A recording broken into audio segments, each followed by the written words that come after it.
Hello, my dear subscribers. I have some important news to share with you today. If you haven't seen my last video, I want to let you know that my old channel, Strange Stories, has been discontinued. This has happened because Google has disabled my AdSense account without any reason or warning. I was devastated to lose the channel that I've been working on for so long, but I didn't let it stop me. Instead, I created a new channel called Fascinating Stories. Fascinating Stories is all about the same topic as Strange Stories, near-death experiences. It features the same amazing testimonies sent from viewers like you, and I'm really excited about the new content that I'm creating. So if you love hearing about these incredible stories and want to keep following me on this journey, please subscribe to Fascinating Stories and hit the notification bell so you won't miss a thing. It would mean the world to me to have your support on this new channel. Thank you so much for listening. I hope to see you on my new channel soon. I had a difficult weekend as a result of COVID-19. I went to the ER on a Thursday evening, almost a week after my symptoms began, and spent the weekend sleeping and feeling quite weak. I watched a lot of television, but do not recall much of it. On Sunday evening, we decided to phone my mother and ask her to babysit our 4 children, all under 6. She promised to come over on Monday morning. I washed and dressed on Monday morning, but I was exhausted. I proceeded down the stairs and inquired about my mother's arrival time with my wife. She stated that she had recently left Sandy, about 25 minutes away. Before passing out, I weighed this against my capacity to breathe and respectfully begged her to call an ambulance, which she did. When the ambulance arrived, I was awake enough to meet them as they carried me into the vehicle. I recall a little piece of the journey as well, but not much more. According to my wife, they had to rip my clothing off and start inserting tubing down into my lungs right away. My groggy body battled with this, and I vomited forcefully. They then put me to sleep with something. I believe that the combination of the medications utilized, as well as my body's negative reaction to and misunderstanding of the breathing tube, caused my mind to spiral downward. In reality, I had a number of hallucinations while in the hospital. They were threatening to murder me, I was told. I'm a religious man, but my mentality had become so negative that I could not bring myself to pray or even think about it. My mind was fogged up with confusion, dread, and rage. I was in a daze for approximately a week, but it felt like I was in the hospital for 3 months. Back at home, my wife was encouraging and optimistic. She had prayed for me to be comforted by the memories of my children, who had died in 2007 and 2016 as a result of the same genetic abnormality. Other members of my family were concerned that any such encounter would lead me in the direction of the 2 children I had missed so much. I had 4 lovely children, all under the age of 6, waiting for me at home. Apparently, they did not have much faith in my ability to meet my commitments. I was in the midst of many hallucinations, all of which were bad and occurred within the hospital and my hospital room. I cannot express how terrible my thinking had gotten enough. To spare myself from the torment of those hallucinations who wished to murder me, I sought a means to commit myself. My body was running out of energy, yet I was in a state of complete terror. I must have pressed the nurse's call button 1,000 times, but when they came into my room a few times, they ignored the look of terror on my face. They had believed I was aware of the big tube in my mouth. The tube, to me, was something that was preventing me from breathing. I had no idea the tube was breathing for me. I wanted to die once I realized the nurses did not care. But I held out hope and kept breathing. My body eventually gave up, and I breathed my last breath. Of course, the machine was still breathing for me, but this particular breath had me completely exhausted. I imagined that I had worked hard and that I would be okay if I just let myself die. I was irritated that I had not died yet. I was still sitting in the hospital room with the TV on full blast. I had no visits throughout my whole hospital stay and no one to encourage me to relax or that everything will be okay. My mind was in a really negative and foolish state. I wanted to create articles about Transformers sequences. To put it another way, I was in big danger. But then I found myself somewhere else than my hospital room. I was in a building that looked like a subway, with no angles or edges, but plenty of gaps. There was light, yet there were no light bulbs. The room smelled clean and beautiful, although there were no flowers in sight.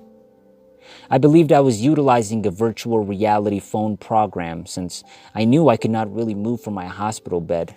Of course, no such technology exists, but that was my only explanation.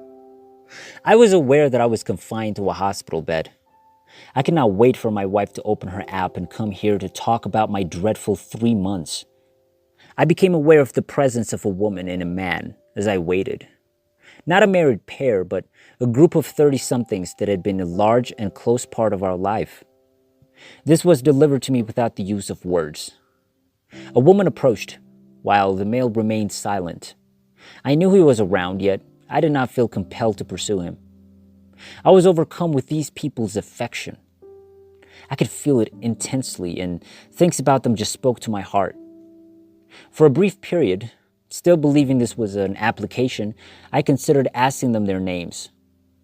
However, I recognized them, and they seemed so familiar that it felt it would be awkward, if not humiliating, to approach them. Nobody needed to tell me that they loved me because I already knew. Without words, it was stated to me that my tiny family had become their life's work, and I felt terrible. Did they not have their own families to take care of? I mistakenly left this location, never seeing an app, but yet presuming that this was an application. I found myself back at the hospital, performing my old feeble-minded pranks. Once again, everything was bleak, and there was no hope. I envisaged giving myself a concussion in the hopes of dying once the needles and chemicals were no longer supporting my non-breathing body. In an attempt to flee, I moved about forcefully, causing deep tissue wounds on my face. But then I returned. The contrast between tranquility and worry was dramatic, but not as dramatic as the difference between the love I felt in this new environment and my other sensation I had had in my 40 years. Something was different about the affection I felt here. The beauty, light, and the scent of the site are indelible in my memories, but none compared to the sensation of love in this spot. This woman greeted me once more. The man was nearby once more. The emotion was there once more. I went around slowly, appreciating this woman's attractiveness with innocent eyes. I was perplexed as to why she had chosen to care for our family and our children for so long. We grinned and took in the scenery, a panoramic vista of the outdoors that stretched for miles. It felt as if we were on an island in the sky, but the limits of the land were obscured by a dazzling haze. The woman remained calm. She assured me that I would be well and that we will be reunited. While I found it odd that she would associate herself with the family, her remarks were taken as genuine. It was something I knew in my heart and head. I'm not sure why there was no uncertainty from that moment on, but I knew I would be okay. I was immediately relaxed when I returned to my hospital room. I stopped resisting the attachments because I knew I was going to be okay. Over the next several days, they removed the ventilator and replaced it with an oxygen mask. As I rested for the following few days, I reflected on that woman. I knew she cared about us, but I could not recall if she was a neighbor, a relative, or an old acquaintance of my wife's. I was concerned about her living circumstances. If she cared about us so much, why would not we have a room for her in the basement, something to rescue her if she was renting somewhere else? There was such a profound yet acceptable love between us that it felt inappropriate to have her anywhere than at home. But why could not I remember her name or where she was living? Finally, after a considerable period of recuperation, I recognized that I did not know this woman. As I came to terms with how phony my hallucinations were, I figured this was also a figment of my imagination. I fell into a deep depression, had no family or friends for a week, struggled to walk, battled with incontinence, and coughed up many liters of bloody mucus. I felt terrible for myself as I glanced out onto the hospital room's roof towards the mountains. I was sorry that I had almost died, but had nothing to show for it. I had a close buddy who had passed away, as well as 2 children who'd passed away. I suffered since I could not see my friend or my babies.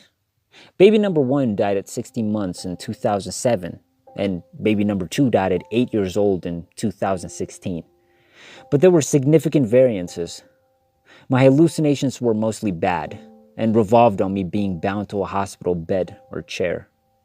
The persons in my hallucinations were either genuine nurses or someone I had seen before, such as the 2 hallucinated nurses who resembled NFL player Richard Sherman. The difference in this lone bright spot was the love. When I think about it, I can still feel the affection. I can smell the scent. Something I've never done in a dream before, but for the most part, I can see and recall this woman's face. In fact, I cannot get her off of my mind. There was family affection and great care, yet the image in my memory is of someone who was a strong familiar resemblance, which I never noticed when talking to her. It has never been explicitly verified to me that I communicated with my deceased and malformed newborn daughter, now a 30-something-year-old perfect lady, but I believe I did. And I believe she saved my life. More significantly, I had the impression that she had been there all along, assisting my, or her family in ways that I simply did not comprehend. I recall that man, the one about whom I was unconcerned. I knew I would see him next time I came, but I assumed I could come anytime I pleased. There has to be a reason why I sensed his presence and felt his love, yet could not see his face. I'm not sure what the cause was, but I believe I recognized him. He was 8 years old when he died. I'm not certain I died. All I know is that physicians continually prepped my wife for my death. But I was definitely on the verge of death, and I had a strong sensation of the love beyond the veil.